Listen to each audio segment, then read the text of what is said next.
ದಿನ ಬಿಜೆಪಿಯವರು ಒಪ್ತಾರೋ ಬಿಡ್ತಾರೋ ಆದರೆ ಕ್ಲಿಯರ್ ಕಟ್ ಆಗಿ ಎರಡು ಬಣ ಅಂತೂ ಸ್ಪಷ್ಟವಾಗಿ ಕಾಣ್ತಾ ಇದೆ ಬಿಜೆಪಿ ಪಾಳೆಯದಲ್ಲಿ. ವಿಜಯೇಂದ್ರ ಬಣ ವರ್ಸಸ್ ಅದರ್ಸ್ ಅನ್ನೋ ರೀತಿಯಲ್ಲಿ ಆಗೋಗಿದೆ ಪರಿಸ್ಥಿತಿ.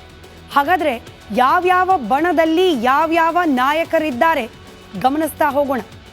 ವಿಜಯೇಂದ್ರ ಅವರ ಟೀಮ್ನಲ್ಲಿ MP ರೇಣುಕಾಚಾರ್ಯ ಅವರಿದ್ದಾರೆ. ಇನ್ಫ್ಯಾಕ್ಟ್ ವಿಜಯೇಂದ್ರ ಅವರ ಪರವಾಗಿ ಪದೇ ಪದೇ ಹೇಳಿಕೆಗಳನ್ನು ನೀಡ್ತಾ ಇರೋದು. ವಿಜಯೇಂದ್ರ ಅವರ ವಿರುದ್ಧವಾಗಿ ಯಾರೇ ಮಾತನಾಡಿದ್ರು ಅದನ್ನು ವಿರೋಧ ಮಾಡ್ತಾ ಇರುವವರಲ್ಲಿ ಮೊದಲಿಗರಾಗಿ ಕಾಣಿಸ್ಕೊಳ್ತಾ ಇದ್ದಾರೆ ರೇಣುಕಾಚಾರ್ಯ. ವಿಜಯೇಂದ್ರ ಅವರ ವಿರೋಧಿ ಬಣದಲ್ಲಿ BP ಹರೀಶ್ ಇದ್ದಾರೆ. ಅದರಲ್ಲೂ ಈ ಜಿಲ್ಲಾಧ್ಯಕ್ಷರ ಆಯ್ಕೆ ಪ್ರಕ್ರಿಯೆಯ ನಂತರದಲ್ಲಂತೂ BP ಹರೀಶ್ ಅವರು ಬಹಿರಂಗವಾಗಿ ನೇರವಾಗಿ ವಿಜಯೇಂದ್ರ ಅವರ ವಿರುದ್ಧವಾಗಿ ಕೆಂಡ ಕಾರ್ತಿದ್ದಾರೆ. ಮತ್ತೊಂದು ಕಡೆ ವಿಜಯೇಂದ್ರ ಅವರ ಪರವಾಗಿ SR ವಿಶ್ವನಾಥ್ ಬ್ಯಾಟ್ ಬೀಸ್ತಾ ಇದ್ದಾರೆ. ನೆನೆಯಷ್ಟೇ ಪತ್ರಿಕಾಗೋಷ್ಠಿಯನ್ನ ಕರೆದು ವಿಜಯೇಂದ್ರ ಅವರೇ ನಮ್ಮ ಸುಪ್ರೀಂ ಲೀಡರ್ ಅನ್ನೋ ರೀತಿಯಲ್ಲಿ ಮಾತನಾಡಿಬಿಟ್ರು. ಇನ್ನು ವಿರೋಧಿ ಬಣದಲ್ಲಿ ಇದೀಗ ಡಾಕ್ಟರ್ K ಸುಧಾಕರ್ ಸಂಸದರು ವಿರೋಧಿ ಬಣದ ಜೊತೆಯಲ್ಲಿ ಡೈರೆಕ್ಟ್ ಆಗಿ ಗುರುತಿಸಿಕೊಳ್ಳದೆ ಹೋದ್ರೂ ಕೂಡ ವಿಜಯೇಂದ್ರ ಅವರ ವಿರುದ್ಧವಾಗಂತೂ ನಿಂತಿದ್ದಾರೆ ಸುಧಾಕರ್ ಅವರು. ಮತ್ತೊಂದು ಕಡೆ ಪ್ರತಾಪ್ ಗೌಡ ಪಾಟೀಲ್ ವಿಜಯೇಂದ್ರ ಅವರ ಪರವಾಗಿ ನಿಂತಿದ್ರೆ, ರಮೇಶ್ ಜಾರಕಿಹೊಳಿ ಅವರು ವಿಜಯೇಂದ್ರ ಅವರ ವಿರುದ್ಧವಾಗಿ ನಿಂತಿದ್ದಾರೆ. ಇನ್ಫ್ಯಾಕ್ಟ್ ಯತ್ನಾಳ್ ನಂತರದಲ್ಲಿ ಈ ರೆಬಲ್ಸ್ ಟೀಮನ್ನು ಮುನ್ನಡೆಸ್ತಾ ಇರೋದೇನೆ ರಮೇಶ್ ಜಾರಕಿಹೊಳಿ ಅವರು. ಸೋಮಶೇಖರ್ ರೆಡ್ಡಿ ಅವರು ವಿಜಯೇಂದ್ರ ಪರವಾಗಿ ನಿಂತಿದ್ರೆ, ಪ್ರತಾಪ್ ಸಿಂಹ ಅವರು ಡೈರೆಕ್ಟ್ಲಿ ಇಂಡೈರೆಕ್ಟ್ಲಿ ವಿಜಯೇಂದ್ರ ಅವರ ವಿರುದ್ಧವಾಗೇ ಇದ್ದಾರೆ ಅನ್ನೋದು ಗೊತ್ತಾಗ್ತಾ ಇದೆ. ಕಟ್ಟಾ ಸುಬ್ರಹ್ಮಣ್ಯ ನಾಯ್ಡು ಅವರು ಕಟ್ಟಾಳುವಾಗಿ ವಿಜಯೇಂದ್ರ ಅವರ ಪರವಾಗಿ ನಿಂತಿದ್ರೆ, ಅರವಿಂದ್ ಲಿಂಬಾವಳಿ ಅವರು ವಿರೋಧವಾಗಿ ಕಾಣಿಸ್ಕೊಳ್ತಾ ಇದ್ದಾರೆ. ಇನ್ಫ್ಯಾಕ್ಟ್ ಈ ರಾಜ್ಯಾಧ್ಯಕ್ಷ ಹುದ್ದೆಗೆ ಚುನಾವಣೆ ನಡೆದ್ರೆ ಅರವಿಂದ್ ಲಿಂಬಾವಳಿ ಅವ್ರಿಗೂ ಕೂಡ ಒಂದು ಅವಕಾಶ ಇದೆ ಅನ್ನೋ ಗುಸುಗುಸು ಬಿಜೆಪಿ ಪಾಳೆಯದಿಂದ ಕೇಳೋಕೆ ಸಿಗ್ತಾ ಇದೆ. ಕಾದ್ ನೋಡಬೇಕು ಆ ಬೆಳವಣಿಗೆ ಯಾವ ಹಂತಕ್ಕೆ ಹೋಗಿ ನಿಲ್ಲುತ್ತೆ ಅಂತ ಹೇಳಿ. ಇನ್ನು BC ಪಾಟೀಲ್ರು ವಿಜಯೇಂದ್ರ ಅವರ ಪರವಾಗಿ ರೇಣುಕಾಚಾರ್ಯ ಅವರ ಪಕ್ಕದಲ್ಲೇ ಗುರುತಿಸ್ಕೊಳ್ತಾ ಇದ್ರೆ, ಕುಮಾರ್ ಬಂಗಾರಪ್ಪ ಅವರು ವಿಜಯೇಂದ್ರ ಅವರ ವಿರುದ್ಧವಾಗಿ ನಿಂತಿದ್ದಾರೆ. ಇನ್ಫ್ಯಾಕ್ಟ್ ಈ ರೆಬಲ್ಸ್ ಟೀಮ್ನ ಮೀಟಿಂಗಿಗೆ ಕುಮಾರ್ ಬಂಗಾರಪ್ಪ ಅವರ ಮನೆಯೇ ವೇದಿಕೆಯಾಗಿ ಪರಿವರ್ತನೆ ಆಗಿದೆ. ಹರ್ತಾಳ್ ಹಾಲಪ್ಪನವರು ವಿಜಯೇಂದ್ರ ಅವರ ಕಟ್ಟಾಳು ನಿಷ್ಠಾವಂತರು. GM ಸಿದ್ದೇಶ್ವರ್ ಅವರು ಇವತ್ತು ನಡೆದ ಮೀಟಿಂಗ್ನಲ್ಲಿ ಕಾಣಿಸ್ಕೊಂಡಿದ್ರು. ಹೀಗಾಗಿ ವಿಜಯೇಂದ್ರ ಅವರ ಆಪೋಸಿಟ್ ಬಣ NR ಸಂತೋಷ್ ವಿಜಯೇಂದ್ರ ಅವರ ಪರವಾಗಿದ್ರೆ, ಹೊಳಲ್ಕೆರೆ ಚಂದ್ರಪ್ಪ ವಿಜಯೇಂದ್ರ ಅವರ ವಿರುದ್ಧವಾಗಿ ನಿಂತಿದ್ದಾರೆ. ಬಲಾಬಲದ ಲೆಕ್ಕಾಚಾರದಲ್ಲಿ ನೋಡೋದೇ ಆದರೆ ಈ ರಾಜ್ಯಾಧ್ಯಕ್ಷ ಚುನಾವಣೆಗೆ ಯಾರ ಕೈ ಮೇಲಾಗಬಹುದು ಅನ್ನೋದು ಸ್ವಲ್ಪ ಊಹೆ ಮಾಡೋದು ಕಷ್ಟ ಅನ್ನೋ ಪರಿಸ್ಥಿತಿಯಲ್ಲೇ ಇದೆ. ದಿನ ಬಿಜೆಪಿಯವರು ಒಪ್ತಾರೋ ಬಿಡ್ತಾರೋ ಆದರೆ ಕ್ಲಿಯರ್ ಕಟ್ ಆಗಿ ಎರಡು ಬಣ ಅಂತೂ ಸ್ಪಷ್ಟವಾಗಿ ಕಾಣ್ತಾ ಇದೆ ಬಿಜೆಪಿ ಪಾಳೆಯದಲ್ಲಿ. ವಿಜಯೇಂದ್ರ ಬಣ ವರ್ಸಸ್ ಅದರ್ಸ್ ಅನ್ನೋ ರೀತಿಯಲ್ಲಿ ಆಗೋಗಿದೆ ಪರಿಸ್ಥಿತಿ. ಹಾಗಾದರೆ ಯಾವ್ಯಾವ ಬಣದಲ್ಲಿ ಯಾವ್ಯಾವ ನಾಯಕರಿದ್ದಾರೆ ಗಮನಿಸ್ತಾ ಹೋಗೋಣ. ವಿಜಯೇಂದ್ರ ಅವರ ಟೀಮ್ನಲ್ಲಿ MP ರೇಣುಕಾಚಾರ್ಯ ಅವರಿದ್ದಾರೆ. ಇನ್ಫ್ಯಾಕ್ಟ್ ವಿಜಯೇಂದ್ರ ಅವರ ಪರವಾಗಿ ಪದೇ ಪದೇ ಹೇಳಿಕೆಗಳನ್ನು ನೀಡ್ತಾ ಇರೋದು. ವಿಜಯೇಂದ್ರ ಅವರ ವಿರುದ್ಧವಾಗಿ ಯಾರೇ ಮಾತನಾಡಿದ್ರು ಅದನ್ನು ವಿರೋಧ ಮಾಡ್ತಾ ಇರುವವರಲ್ಲಿ ಮೊದಲಿಗರಾಗಿ ಕಾಣಿಸ್ಕೊಳ್ತಾ ಇದ್ದಾರೆ ರೇಣುಕಾಚಾರ್ಯ. ವಿಜಯೇಂದ್ರ ಅವರ ವಿರೋಧಿ ಬಣದಲ್ಲಿ BP ಹರೀಶ್ ಇದ್ದಾರೆ. ಅದರಲ್ಲೂ ಈ ಜಿಲ್ಲಾಧ್ಯಕ್ಷರ ಆಯ್ಕೆ ಪ್ರಕ್ರಿಯೆಯ ನಂತರದಲ್ಲಂತೂ BP ಹರೀಶ್ ಅವರು ಬಹಿರಂಗವಾಗಿ ನೇರವಾಗಿ ವಿಜಯೇಂದ್ರ ಅವರ ವಿರುದ್ಧವಾಗಿ ಕೆಂಡ ಕಾರ್ತಿದ್ದಾರೆ. ಮತ್ತೊಂದು ಕಡೆ ವಿಜಯೇಂದ್ರ ಅವರ ಪರವಾಗಿ SR ವಿಶ್ವನಾಥ್ ಬ್ಯಾಟ್ ಬೀಸ್ತಾ ಇದ್ದಾರೆ. ನೆನೆಯಷ್ಟೇ ಪತ್ರಿಕಾಗೋಷ್ಠಿಯನ್ನ ಕರೆದು ವಿಜಯೇಂದ್ರ ಅವರೇ ನಮ್ಮ ಸುಪ್ರೀಂ ಲೀಡರ್ ಅನ್ನೋ ರೀತಿಯಲ್ಲಿ ಮಾತನಾಡಿಬಿಟ್ರು. ಇನ್ನು ವಿರೋಧಿ ಬಣದಲ್ಲಿ ಇದೀಗ ಡಾಕ್ಟರ್ K ಸುಧಾಕರ್ ಸಂಸದರು ವಿರೋಧಿ ಬಣದ ಜೊತೆಯಲ್ಲಿ ಡೈರೆಕ್ಟ್ ಆಗಿ ಗುರುತಿಸಿಕೊಳ್ಳದೆ ಹೋದ್ರೂ ಕೂಡ ವಿಜಯೇಂದ್ರ ಅವರ ವಿರುದ್ಧವಾಗಂತೂ ನಿಂತಿದ್ದಾರೆ ಸುಧಾಕರ್ ಅವರು. ಮತ್ತೊಂದು ಕಡೆ ಪ್ರತಾಪ್ ಗೌಡ ಪಾಟೀಲ್ ವಿಜಯೇಂದ್ರ ಅವರ ಪರವಾಗಿ ನಿಂತಿದ್ರೆ, ರಮೇಶ್ ಜಾರಕಿಹೊಳಿ ಅವರು ವಿಜಯೇಂದ್ರ ಅವರ ವಿರುದ್ಧವಾಗಿ ನಿಂತಿದ್ದಾರೆ. ಇನ್ಫ್ಯಾಕ್ಟ್ ಯತ್ನಾಳ್ ನಂತರದಲ್ಲಿ ಈ ರೆಬಲ್ಸ್ ಟೀಮನ್ನು ಮುನ್ನಡೆಸ್ತಾ ಇರೋದೇನೆ ರಮೇಶ್ ಜಾರಕಿಹೊಳಿ ಅವರು. ಸೋಮಶೇಖರ್ ರೆಡ್ಡಿ ಅವರು ವಿಜಯೇಂದ್ರ ಪರವಾಗಿ ನಿಂತಿದ್ರೆ, ಪ್ರತಾಪ್ ಸಿಂಹ ಅವರು ಡೈರೆಕ್ಟ್ಲಿ ಇಂಡೈರೆಕ್ಟ್ಲಿ ವಿಜಯೇಂದ್ರ ಅವರ ವಿರುದ್ಧವಾಗೇ ಇದ್ದಾರೆ ಅನ್ನೋದು ಗೊತ್ತಾಗ್ತಾ ಇದೆ. ಕಟ್ಟಾ ಸುಬ್ರಹ್ಮಣ್ಯ ನಾಯ್ಡು ಅವರು ಕಟ್ಟಾಳುವಾಗಿ ವಿಜಯೇಂದ್ರ ಅವರ ಪರವಾಗಿ ನಿಂತಿದ್ರೆ, ಅರವಿಂದ್ ಲಿಂಬಾವಳಿ ಅವರು ವಿರೋಧವಾಗಿ ಕಾಣಿಸ್ಕೊಳ್ತಾ ಇದ್ದಾರೆ. ಇನ್ಫ್ಯಾಕ್ಟ್ ಈ ರಾಜ್ಯಾಧ್ಯಕ್ಷ ಹುದ್ದೆಗೆ ಚುನಾವಣೆ ನಡೆದ್ರೆ ಅರವಿಂದ್ ಲಿಂಬಾವಳಿ ಅವ್ರಿಗೂ ಕೂಡ ಒಂದು ಅವಕಾಶ ಇದೆ ಅನ್ನೋ ಗುಸುಗುಸು ಬಿಜೆಪಿ ಪಾಳೆಯದಿಂದ ಕೇಳೋಕೆ ಸಿಗ್ತಾ ಇದೆ. ಕಾದ್ ನೋಡಬೇಕು ಆ ಬೆಳವಣಿಗೆ ಯಾವ ಹಂತಕ್ಕೆ ಹೋಗಿ ನಿಲ್ಲುತ್ತೆ ಅಂತ ಹೇಳಿ. ಇನ್ನು BC ಪಾಟೀಲ್ರು ವಿಜಯೇಂದ್ರ ಅವರ ಪರವಾಗಿ ರೇಣುಕಾಚಾರ್ಯ ಅವರ ಪಕ್ಕದಲ್ಲೇ ಗುರುತಿಸ್ಕೊಳ್ತಾ ಇದ್ರೆ, ಕುಮಾರ್ ಬಂಗಾರಪ್ಪ ಅವರು ವಿಜಯೇಂದ್ರ ಅವರ ವಿರುದ್ಧವಾಗಿ ನಿಂತಿದ್ದಾರೆ. ಇನ್ಫ್ಯಾಕ್ಟ್ ಈ ರೆಬಲ್ಸ್ ಟೀಮ್ನ ಮೀಟಿಂಗಿಗೆ ಕುಮಾರ್ ಬಂಗಾರಪ್ಪ ಅವರ ಮನೆಯೇ ವೇದಿಕೆಯಾಗಿ ಪರಿವರ್ತನೆ ಆಗಿದೆ. ಹರ್ತಾಳ್ ಹಾಲಪ್ಪನವರು ವಿಜಯೇಂದ್ರ ಅವರ ಕಟ್ಟಾಳು ನಿಷ್ಠಾವಂತರು.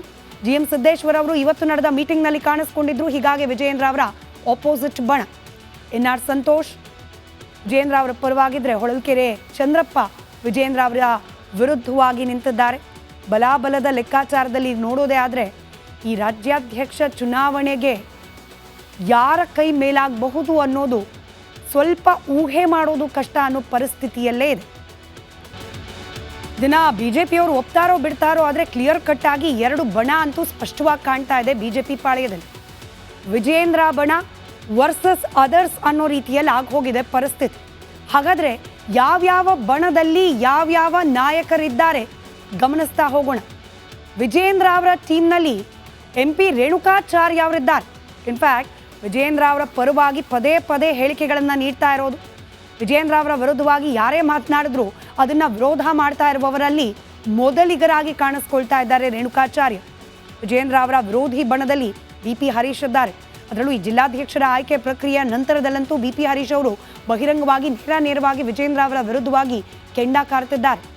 ಮತ್ತೊಂದು ಕಡೆ ವಿಜಯೇಂದ್ರ ಅವರ ಪರವಾಗಿ SR ವಿಶ್ವನಾಥ್ ಬ್ಯಾಟ್ ಬೀಸ್ತಾ ಇದ್ದಾರೆ. ನೆನೆಯಷ್ಟೇ ಪತ್ರಿಕಾಗೋಷ್ಠಿಯನ್ನ ಕರೆದು ವಿಜಯೇಂದ್ರ ಅವರೇ ನಮ್ಮ ಸುಪ್ರೀಂ ಲೀಡರ್ ಅನ್ನೋ ರೀತಿಯಲ್ಲಿ ಮಾತನಾಡಿಬಿಟ್ರು. ಇನ್ನು ವಿರೋಧಿ ಬಣದಲ್ಲಿ ಇದೀಗ ಡಾಕ್ಟರ್ K ಸುಧಾಕರ್ ಸಂಸದರು ವಿರೋಧಿ ಬಣದ ಜೊತೆಯಲ್ಲಿ ಡೈರೆಕ್ಟ್ ಆಗಿ ಗುರುತಿಸ್ಕೊಳ್ಳದೆ ಹೋದ್ರೂ ಕೂಡ ವಿಜಯೇಂದ್ರ ಅವರ ವಿರುದ್ಧವಾಗಂತೂ ನಿಂತಿದ್ದಾರೆ ಸುಧಾಕರ್ ಅವರು. ಮತ್ತೊಂದು ಕಡೆ ಪ್ರತಾಪ್ ಗೌಡ ಪಾಟೀಲ್ ವಿಜಯೇಂದ್ರ ಅವರ ಪರವಾಗಿ ನಿಂತಿದ್ರೆ, ರಮೇಶ್ ಜಾರಕಿಹೊಳಿ ಅವರು ವಿಜಯೇಂದ್ರ ಅವರ ವಿರುದ್ಧವಾಗಿ ನಿಂತಿದ್ದಾರೆ. ಇನ್ಫ್ಯಾಕ್ಟ್ ಯತ್ನಾಳ್ ನಂತರದಲ್ಲಿ ಈ ರೆಬಲ್ಸ್ ಟೀಮನ್ನು ಮುನ್ನಡೆಸ್ತಾ ಇರೋದೇನೆ ರಮೇಶ್ ಜಾರಕಿಹೊಳಿ ಅವರು. ಸೋಮಶೇಖರ್ ರೆಡ್ಡಿ ಅವರು ವಿಜಯೇಂದ್ರ ಪರವಾಗಿ ನಿಂತಿದ್ರೆ, ಪ್ರತಾಪ್ ಸಿಂಹ ಅವರು ಡೈರೆಕ್ಟ್ಲಿ ಇಂಡೈರೆಕ್ಟ್ಲಿ ವಿಜಯೇಂದ್ರ ಅವರ ವಿರುದ್ಧವಾಗೇ ಇದ್ದಾರೆ ಅನ್ನೋದು ಗೊತ್ತಾಗ್ತಾ ಇದೆ. ಕಟ್ಟಾ ಸುಬ್ರಹ್ಮಣ್ಯ ನಾಯ್ಡು ಅವರು ಕಟ್ಟಾಳುವಾಗಿ ವಿಜಯೇಂದ್ರ ಅವರ ಪರವಾಗಿ ನಿಂತಿದ್ರೆ, ಅರವಿಂದ್ ಲಿಂಬಾವಳಿ ಅವರು ವಿರೋಧವಾಗಿ ಕಾಣಿಸ್ಕೊಳ್ತಾ ಇದ್ದಾರೆ. ಇನ್ಫ್ಯಾಕ್ಟ್ ಈ ರಾಜ್ಯಾಧ್ಯಕ್ಷ ಹುದ್ದೆಗೆ ಚುನಾವಣೆ ನಡೆದ್ರೆ ಅರವಿಂದ್ ಲಿಂಬಾವಳಿ ಅವ್ರಿಗೂ ಕೂಡ ಒಂದು ಅವಕಾಶ ಇದೆ ಅನ್ನೋ ಗುಸುಗುಸು ಬಿಜೆಪಿ ಪಾಳೆಯದಿಂದ ಕೇಳೋಕೆ ಸಿಗ್ತಾ ಇದೆ. ಕಾದ್ ನೋಡಬೇಕು ಆ ಬೆಳವಣಿಗೆ ಯಾವ ಹಂತಕ್ಕೆ ಹೋಗಿ ನಿಲ್ಲುತ್ತೆ ಅಂತ ಹೇಳಿ. ಇನ್ನು BC ಪಾಟೀಲ್ರು ವಿಜಯೇಂದ್ರ ಅವರ ಪರವಾಗಿ ರೇಣುಕಾಚಾರ್ಯ ಅವರ ಪಕ್ಕದಲ್ಲೇ ಗುರುತಿಸ್ಕೊಳ್ತಾ ಇದ್ರೆ, ಕುಮಾರ್ ಬಂಗಾರಪ್ಪ ಅವರು ವಿಜಯೇಂದ್ರ ಅವರ ವಿರುದ್ಧವಾಗಿ ನಿಂತಿದ್ದಾರೆ. ಇನ್ಫ್ಯಾಕ್ಟ್ ಈ ರೆಬಲ್ಸ್ ಟೀಮ್ನ ಮೀಟಿಂಗಿಗೆ ಕುಮಾರ್ ಬಂಗಾರಪ್ಪ ಅವರ ಮನೆಯೇ ವೇದಿಕೆಯಾಗಿ ಪರಿವರ್ತನೆ ಆಗಿದೆ. ಹರ್ತಾಳ್ ಹಾಲಪ್ಪನವರು ವಿಜಯೇಂದ್ರ ಅವರ ಕಟ್ಟಾಳು ನಿಷ್ಠಾವಂತರು. GM ಸಿದ್ದೇಶ್ವರ್ ಅವರು ಇವತ್ತು ನಡೆದ ಮೀಟಿಂಗ್ನಲ್ಲಿ ಕಾಣಿಸ್ಕೊಂಡಿದ್ರು. ಹೀಗಾಗಿ ವಿಜಯೇಂದ್ರ ಅವರ ಆಪೋಸಿಟ್ ಬಣ. NR ಸಂತೋಷ್ ವಿಜಯೇಂದ್ರ ಅವರ ಪರವಾಗಿದ್ರೆ, ಹೊಳಲ್ಕೆರೆ ಚಂದ್ರಪ್ಪ ವಿಜಯೇಂದ್ರ ಅವರ ವಿರುದ್ಧವಾಗಿ ನಿಂತಿದ್ದಾರೆ. ಬಲಾಬಲದ ಲೆಕ್ಕಾಚಾರದಲ್ಲಿ ನೋಡೋದೇ ಆದರೆ ಈ ರಾಜ್ಯಾಧ್ಯಕ್ಷ ಚುನಾವಣೆಗೆ ಯಾರ ಕೈ ಮೇಲಾಗಬಹುದು ಅನ್ನೋದು ಸ್ವಲ್ಪ ಊಹೆ ಮಾಡೋದು ಕಷ್ಟ ಅನ್ನೋ ಪರಿಸ್ಥಿತಿಯಲ್ಲೇ ಇದೆ. ದಿನ ಬಿಜೆಪಿಯವರು ಒಪ್ತಾರೋ ಬಿಡ್ತಾರೋ ಆದರೆ ಕ್ಲಿಯರ್ ಕಟ್ ಆಗಿ ಎರಡು ಬಣ ಅಂತೂ ಸ್ಪಷ್ಟವಾಗಿ ಕಾಣ್ತಾ ಇದೆ ಬಿಜೆಪಿ ಪಾಳೆಯದಲ್ಲಿ. ವಿಜಯೇಂದ್ರ ಬಣ ವರ್ಸಸ್ ಅದರ್ಸ್ ಅನ್ನೋ ರೀತಿಯಲ್ಲಿ ಆಗೋಗಿದೆ ಪರಿಸ್ಥಿತಿ. ಹಾಗಾದರೆ ಯಾವ್ಯಾವ ಬಣದಲ್ಲಿ ಯಾವ್ಯಾವ ನಾಯಕರಿದ್ದಾರೆ ಗಮನಿಸ್ತಾ ಹೋಗೋಣ. ವಿಜಯೇಂದ್ರ ಅವರ ಟೀಮ್ನಲ್ಲಿ MP ರೇಣುಕಾಚಾರ್ಯ ಅವರಿದ್ದಾರೆ. ಇನ್ಫ್ಯಾಕ್ಟ್ ವಿಜಯೇಂದ್ರ ಅವರ ಪರವಾಗಿ ಪದೇ ಪದೇ ಹೇಳಿಕೆಗಳನ್ನು ನೀಡ್ತಾ ಇರೋದು. ವಿಜಯೇಂದ್ರ ಅವರ ವಿರುದ್ಧವಾಗಿ ಯಾರೇ ಮಾತನಾಡಿದ್ರು ಅದನ್ನು ವಿರೋಧ ಮಾಡ್ತಾ ಇರುವವರಲ್ಲಿ ಮೊದಲಿಗರಾಗಿ ಕಾಣಿಸ್ಕೊಳ್ತಾ ಇದ್ದಾರೆ ರೇಣುಕಾಚಾರ್ಯ. ವಿಜಯೇಂದ್ರ ಅವರ ವಿರೋಧಿ ಬಣದಲ್ಲಿ BP ಹರೀಶ್ ಇದ್ದಾರೆ. ಅದರಲ್ಲೂ ಈ ಜಿಲ್ಲಾಧ್ಯಕ್ಷರ ಆಯ್ಕೆ ಪ್ರಕ್ರಿಯೆಯ ನಂತರದಲ್ಲಂತೂ BP ಹರೀಶ್ ಅವರು ಬಹಿರಂಗವಾಗಿ ನೇರವಾಗಿ ವಿಜಯೇಂದ್ರ ಅವರ ವಿರುದ್ಧವಾಗಿ ಕೆಂಡ ಕಾರ್ತಿದ್ದಾರೆ. ಮತ್ತೊಂದು ಕಡೆ ವಿಜಯೇಂದ್ರ ಅವರ ಪರವಾಗಿ SR ವಿಶ್ವನಾಥ್ ಬ್ಯಾಟ್ ಬೀಸ್ತಾ ಇದ್ದಾರೆ. ನೆನೆಯಷ್ಟೇ ಪತ್ರಿಕಾಗೋಷ್ಠಿಯನ್ನ ಕರೆದು ವಿಜಯೇಂದ್ರ ಅವರೇ ನಮ್ಮ ಸುಪ್ರೀಂ ಲೀಡರ್ ಅನ್ನೋ ರೀತಿಯಲ್ಲಿ ಮಾತನಾಡಿಬಿಟ್ರು. ಇನ್ನು ವಿರೋಧಿ ಬಣದಲ್ಲಿ ಇದೀಗ ಡಾಕ್ಟರ್ K ಸುಧಾಕರ್ ಸಂಸದರು ವಿರೋಧಿ ಬಣದ ಜೊತೆಯಲ್ಲಿ ಡೈರೆಕ್ಟ್ ಆಗಿ ಗುರುತಿಸ್ಕೊಳ್ಳದೆ ಹೋದ್ರೂ ಕೂಡ ವಿಜಯೇಂದ್ರ ಅವರ ವಿರುದ್ಧವಾಗಂತೂ ನಿಂತಿದ್ದಾರೆ ಸುಧಾಕರ್ ಅವರು. ಮತ್ತೊಂದು ಕಡೆ ಪ್ರತಾಪ್ ಗೌಡ ಪಾಟೀಲ್ ವಿಜಯೇಂದ್ರ ಅವರ ಪರವಾಗಿ ನಿಂತಿದ್ರೆ, ರಮೇಶ್ ಜಾರಕಿಹೊಳಿ ಅವರು ವಿಜಯೇಂದ್ರ ಅವರ ವಿರುದ್ಧವಾಗಿ ನಿಂತಿದ್ದಾರೆ.